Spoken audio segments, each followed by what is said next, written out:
ये 4 काम इस दिन मत करना, नहीं तो हो जाओगे कंगाल।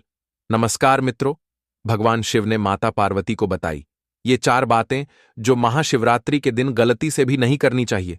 मित्रों, त्रेता युग की बात है। एक बार भगवान शिव जी और माता पार्वती कैलाश पर्वत पर विराजमान थे।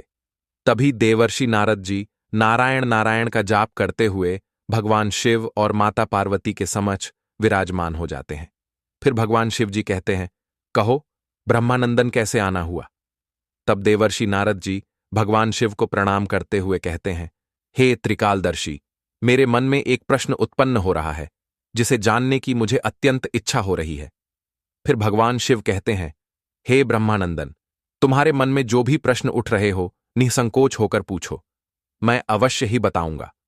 तब देवर्षि नारद जी कहते हैं, हे प्रभु, महाशिवरात्रि के दिन कौन से ऐसे कार्य है जिनको भूल कर भी नहीं करना चाहिए, क्योंकि मनुष्य इन बातों से अनजान और अज्ञान है।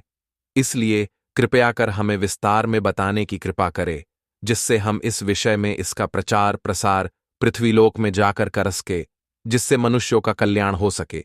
फिर भगवान शिव कहते, ठीक है ब्रह्मानंदन, यदि तुम्हें इसके विषय में जानना है तो सुनो, किंतु इसके पहले तुम्हें एक पौराणिक कथा सुननी होगी। फिर नारद जी कहते हैं, ठीक है प्रभु, आप कथा कहना प्रारंभ करें। मैं कथा को पूरा शुरू से लेकर अंत तक सुनूंगा और इसका प्रचार प्रसार भी करूंगा। फिर भगवान शिव कथा कहना प्रारंभ करते करते हुए कहते हैं, एक समय की बात है, एक नगर में रत्ना नाम की एक विधवा स्त्री रहा करती थी। वह स्त्री भगवान शिव की परम भक्त थी। वह हमेशा शिव के मंदिर पूजा करने जाया करती थी। उसकी कोई संतान ना थी, न ही कोई उसका सगा संबंधी था। वह अकेली ही एक झोपड़ी में रहा करती थी। उसके पास खेत थे जिसमें वह फसल उगाती थी और उसी से उसका गुजारा हो जाता था। धीरे धीरे समय व्यतीत होने लगा।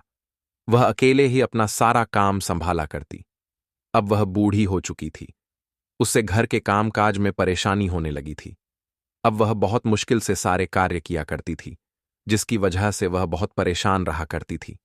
एक दिन उसकी तबीयत ठीक नहीं थी, जिसकी वजह से वह अपने द्वार पर एक वृक्ष के नीचे लेट जाती है और वह आसमान की ओर देखने लगती है। तभी उधर से एक बूढ़ी गौरैया उड्ड ढाते हुए आती है और वृक्ष की शाखा पर बैठ जाती है। और वह बूढ़ी गौरैया देखती है कि उसी वृक्ष की छांव में एक विधवा बुढ़िया लेटी हुई थी।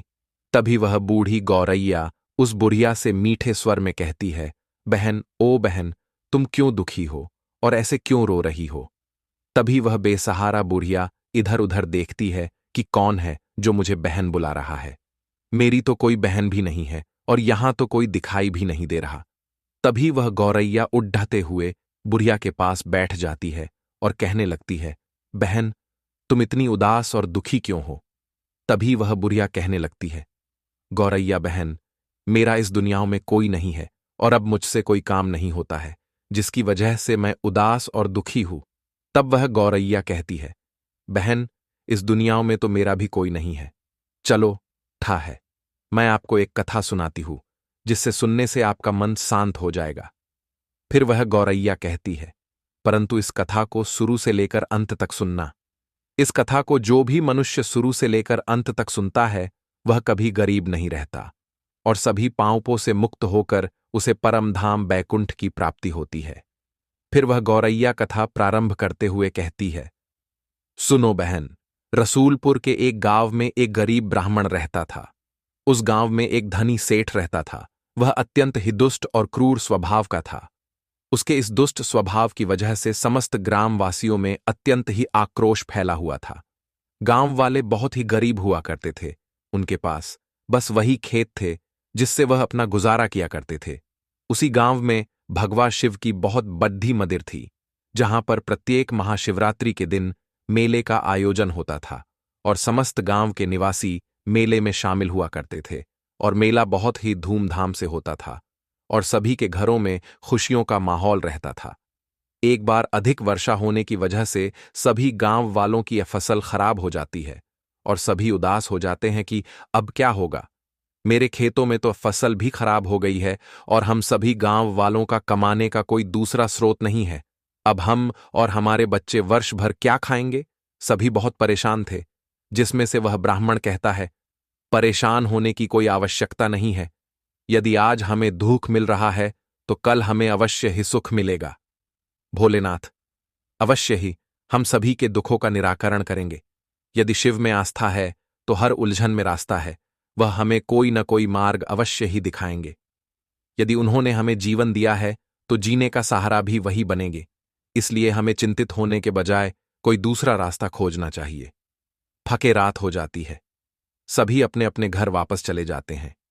इधर वह लालची सेठ सोचता है, इन सभी के पास तो अब खाने के लाले पडीडीएच जाएंगे।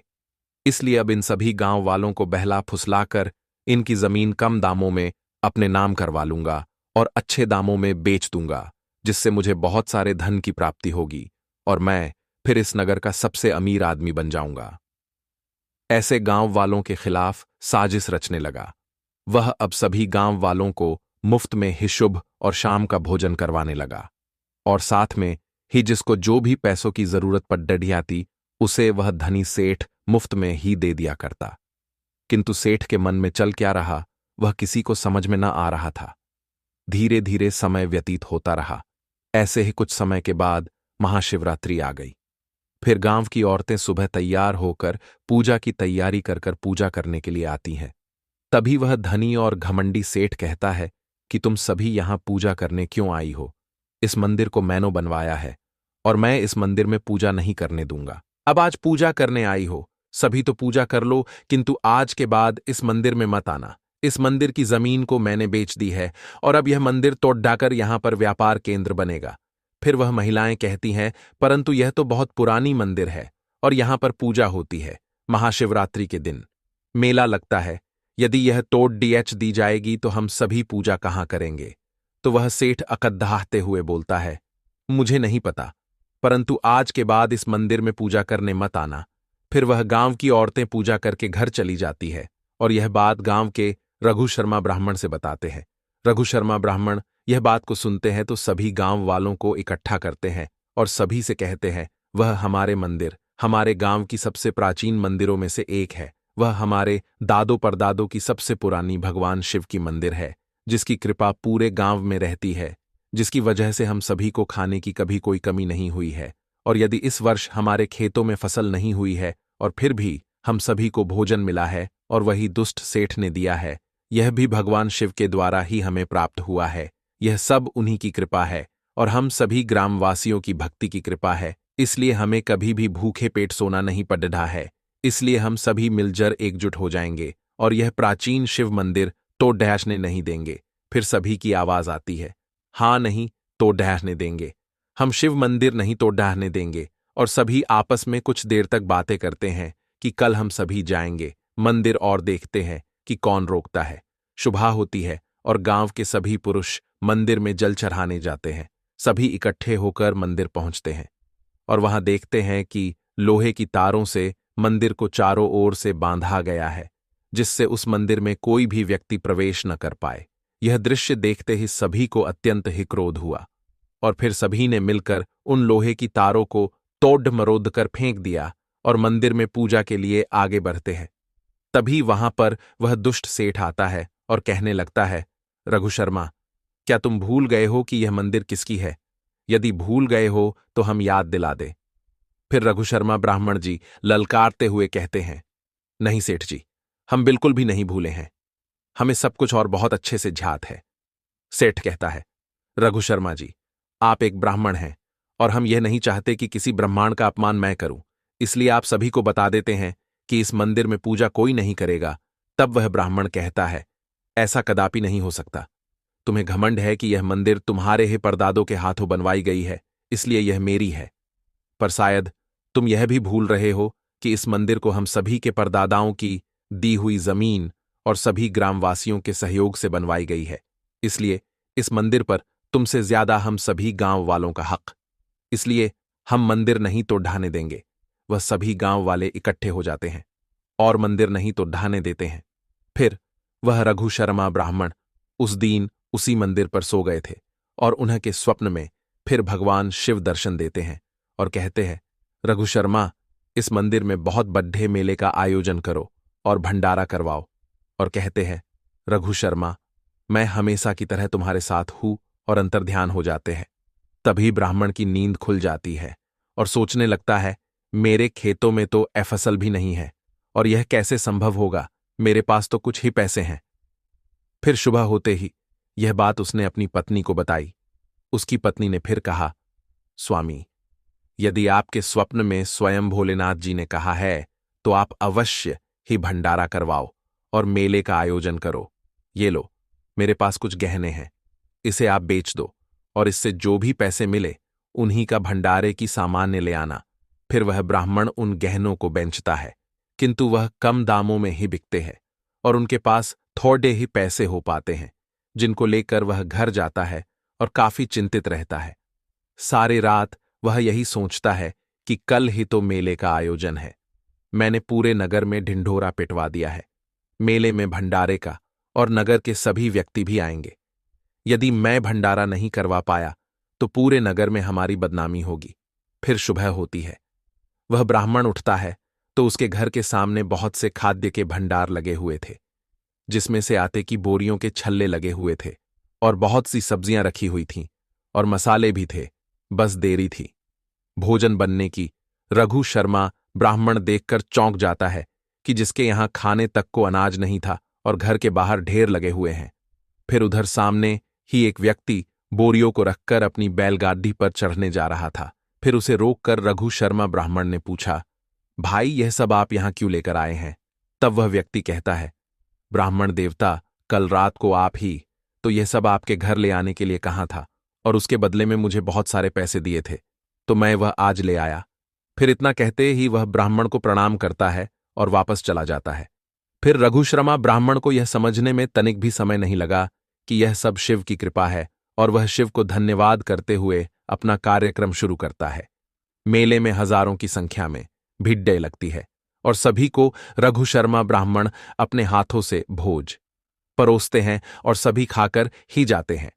ऐसा करने से उस मंदिर की ओर रघु शर्मा ब्राह्मण की प्रसिद्धि और बढ़ जाती है और जो चमत्कार रघु शर्मा ब्राह्मण के साथ हुआ उसका गुणगान पूरे नगर में फैल जाती है, जिस कारण से मंदिर में बहुत दूर दूर से श्रद्धालु दर्शन करने के लिए आते थे और हजारों की संख्या में प्रतिदिन भीड़ लगने लगी थी। अब वह दुष्ट और लालची सेठ सोचता है कि दिन में इस मंदिर को तोड़ना बहुत मुश्किल है, क्योंकि दिन में हजारों की संख्या में भीड़ रहती है। फिर वह काफी देर तक सोचता है और मन में कहता है, आज रात ही मैं अपने कुछ साथियों को कहकर मंदिर तोड़वा दूंगा और वहां से चला जाता है। जैसे ही आधी रात बीतती है, वह दुष्ट सेठ अपने साथियों के साथ मंदिर तोड़ने के लिए मंदिर में पहुंच जाता है। उधर उस गरीब ब्राह्मण रघु शर्मा स्वप्न देख रहा होता है कि शिव मंदिर को कुछ लोग तोड़ रहे हैं। वह तुरंत ही उठ जाता है और इस स्वप्न को देख भयभीत हो जाता है और दौड़ते हुए मंदिर की ओर जाता है तो देखता है कि वहां पर कुछ लोग पहले से उपस्थित थे, जैसे उसने स्वप्न में देखा था। कुछ लोग भला लिए तो कुछ लोग छेनी हाथौदे व देखते ही वहां पर चिल्लाने लगता है और सभी गांव के लोग इकट्ठे हो जाते हैं कि तू वह नहीं मानता है। जैसे ही शिव पर प्रहार करते हैं, फिर शिव जी आकर स्वयं प्रकट हो जाते हैं। उन्हें देख सभी उनको प्रणाम करते हैं। फिर वह दुष्ट सेठ गिद्दहाते हुए शिव के चरणों में गिर पड़ता है और कहने लगता है, प्रभु हमें क्षमा कर दो, प्रभु हमसे बहुत बड़ी गलती हो गई है जिसके माफी योग्य हम नहीं हैं, किंतु प्रभु हमें क्षमा कर दो। तब भगवान शिव कहते हैं, हे दुष्ट कर्म करने वाला पापी दुराचारी, तूने अपने जीवन पर्यंत इतने पाप किए हैं जिसके क्षमा योग्य तू नहीं है। तूने मेरे भक्त को परेशान किया और उसे बहुत सताया है। इसलिए हे दुष्ट, जो भी मेरे भक्तों को सताता है और उन्हें दुख पीड़ा और दर्द पहुंचता है, उसे मैं अपनी तीसरी आंख से उसे देखकर भस्म कर देता हूं। इतना सुनते ही उस सेठ का हृदय डर से थर-थर कांपने लगता है और उनके चरणों में गिर जाता है। किंतु शिवजी कहते हैं, हे पापी, तुझे इसका परिणाम अवश्य ही मिलेगा। और वह अपनी तीसरी आंख खोलते हैं और उन्हें भस्म कर देते हैं। फिर वह मुस्कुराते हुए गरीब लघु शर्मा की ओर देखते हैं और कहते हैं, हे ब्राह्मण, मैं तुम्हारी श्रद्धा और भक्ति से अति प्रसन्न हूं, मांगो, तुम क्या चाहते हो? उसने कहा, प्रभु, बस आप अपना आशीर्वाद हम पर बनाए रखिए और हमें कुछ नहीं चाहिए। महादेव। फिर भगवान शिव ने उन्हें वरदान देना चाहा। किंतु सबका भला चाहने वाला ब्राह्मण लघु शर्मा ने हाथ जोड़कर कहने लगता है, हे प्रभु, हमें कुछ नहीं चाहिए। यदि आप देना ही चाहते हैं तो हमारे खेतों में हमेशा अच्छी फसल होने का वरदान दे दीजिए, जिससे हम सभी कृषि कर अपनी मेहनत से फसल उगा सके और समस्त ग्रामीण सुखी सुखी अपना जीवन व्यतीत कर सके। फिर ऐसे बुद्धिमानी वाली बात अपने भक्त लघु शर्मा के मुख सुनकर बहुत प्रसन्न होते हैं और उन्हें आशीर्वाद देकर अंतर्ध्यान हो जाते हैं। इसलिए कहा जाता है कि हम ईश्वर को माने या ना माने, हम उनकी पूजा अर्चना करें या न करें, परंतु ईश्वर सदैव हमारे साथ रहते हैं और सबका सहारा बनते हैं। फिर वह बूढ़ी गौरैया कहती है, इसलिए हे बहन, आप चिंतन ना करें, ईश्वर अपने भक्तों को कभी निराश नहीं करते और उन्हें कभी अकेला नहीं छोड़ देते हैं। फिर वह बूढ़ी गौरैया कथा समाप्त कर उड़ डहार जाती है और फिर महादेव कहते हैं, पहली भूल, महाशिवरात्रि के दिन भूलकर भी मांस मदिरा आदि उपयोग नहीं करना चाहिए। जो भी मनुष्य इस दिन यह चीजें खाता पीता है, उसे मैं अपनी तीसरी आंख से अपना प्रकोप उसके ऊपर डाल देता हूं। और दूसरे भूल, इस दिन द्वार पर आए किसी भी भिक्षुक कुत्ता, बिल्ली, गाय आदि को भोजन अवश्य ही कराना चाहिए, क्योंकि भोलेनाथ जी अपने भक्तों की परीक्षा किसी भी क्षण किसी भी रूप में ले सकते हैं और कभी भी इनका अपमान नहीं करना चाहिए। इस दिन तीसरी भूल, इस दिन झूठ नहीं बोलना चाहिए, क्योंकि महाकाल अपने भक्तों की किसी भी समय परीक्षा ले सकते हैं। चौथी भूल, इस दिन शिवलिंग पर टूटे हुए चावल कभी भी नहीं चढ़ाना चाहिए, अशुभ माना जाता है।